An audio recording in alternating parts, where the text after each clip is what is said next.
The human sex drive is one of the most powerful physical forces in history. And with great power comes great responsibility.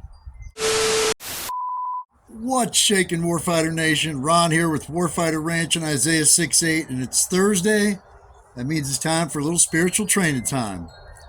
It's time for Salvation on Station, SOS, because everyone needs a little close air support from time to time. Big God 6, Big God 6, this is Isaiah 6:8 action.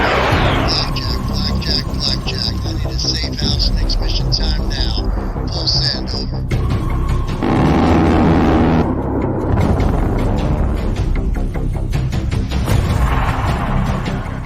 Right out the gate, burning your hard drive will not save you. This message might be a little hard to swallow for some of our younger crowd, so I hear, and I'm told this because this current generation in high school and college seems to interpret brutal honesty as violence and truthful historical facts as emotional abuse. That's really a shame, because life is going to hit them squarely center mass one day. How'd America get so soft in one generation? Buckle up, Buttercup.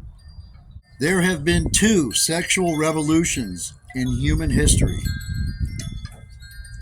One is in the 1st century by Christians in Rome, and the other is in the 20th century here in the United States. In both 1st century Rome and 20th century United States, promiscuous men were glorified, but promiscuous women were vilified. And the ways in which these two revolutions approach the same problem are pretty close to polar opposites. The 1st century sexual revolution of the Christians said the men must be as restricted as the women, no sex outside of marriage. And the 20th century sexual revolution of progressivism says the women must be as unrestricted as the men. The first resulted in a revolutionary elevation and protection of women and children and built 2,000 years of flourishing societies. Imagine that. Christianity actually worked. The second has resulted in historic highs in U.S. divorce rates, abortion rates, suicide rate, rape and sexual assault rates, record female depression and anxiety, and record out-of-wedlock birth rates. And this should come as absolutely no surprise that even the data shows the more sexual partners a person has, the less sexually satisfied they become. And the same goes with pornography and any other sexual addiction. These are nothing more than perversions, modalities that the enemy uses to literally seduce us away from what is truly best for us. And many take the bait. They take the bait either because the flames have dampened in your marital sex life or some other lame excuse for not only violating the covenant of your marriage, but spitting in the face of the living God. How so? Glad you asked. Because the first institution he created was that of marriage between a man and a woman. After all, God created sex. But like everything in his creation, it was built in with meaning and purpose. But Satan is an evil mimic and will try to bend, break, or otherwise twist and distort the things of God.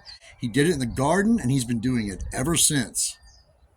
And we are promised that he will do it again when the Antichrist comes, appearing to recover from a fatal head injury, giving the appearance of resurrection. And many will fall for it. And in the end, they too will inevitably fall. You see this spirit of debauchery more publicly today than ever, as this evil permeates through every fabric of our society. Talking to you, Drag Queen Story Hour, as well as the U.S. Navy's newest recruiting tool, an active duty drag queen. You really can't make this stuff up. Man, I hope Master Chief doesn't find out. And make no mistake, this all falls squarely under the broader spectrum of spiritual warfare.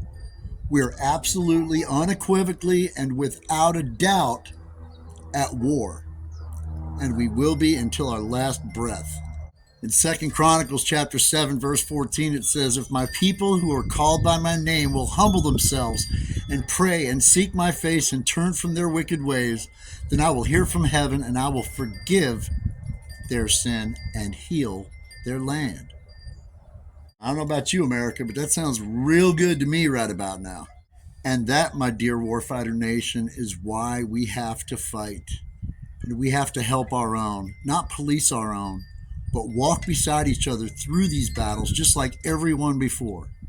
The spirit of Jezebel shows herself in many forms throughout the entire spectrum of the LGBTQ community over the years. And if you count yourself as a member of this community and call yourself a Christian and happen to be offended by this message, then you really need to ask yourself one question. Why are you more offended by being confronted with that sin than you are that that sin offends God? Paul tells us in Romans chapter 1, "And the men likewise gave up natural relations with women and were consumed with passion for one another, men committing shameless acts with men and receiving in themselves the due penalty for their error. And since they did not see fit to acknowledge God, God gave them up to a debased mind to do what ought not to be done." And it's not just about the sex. Always follow the money. The sexual sin industry overall is a $100 billion industry globally, annually. And if that's not enough to convince you that all of this isn't the road to go down, let me give you another pair of contrasting stories. One is of a young girl in her 20s. She thinks it's cool to run up a body count of about 300 in order to honor her veteran grandfather, whatever that means.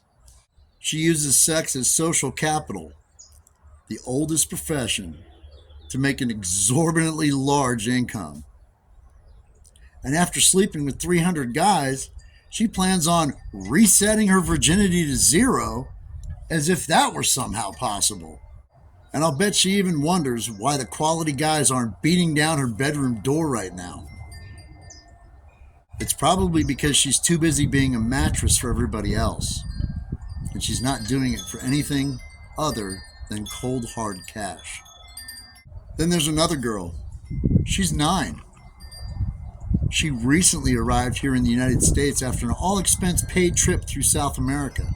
She was found by our Border Patrol battered, bruised, and was found to have 67 DNA samples. 67 DNA samples inside of her little body.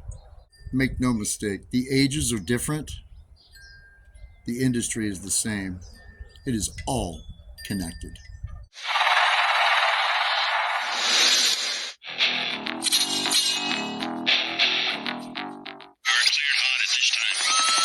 Movement 6. This is Smoke Jumper 7. Roger that. Next mission. Time now.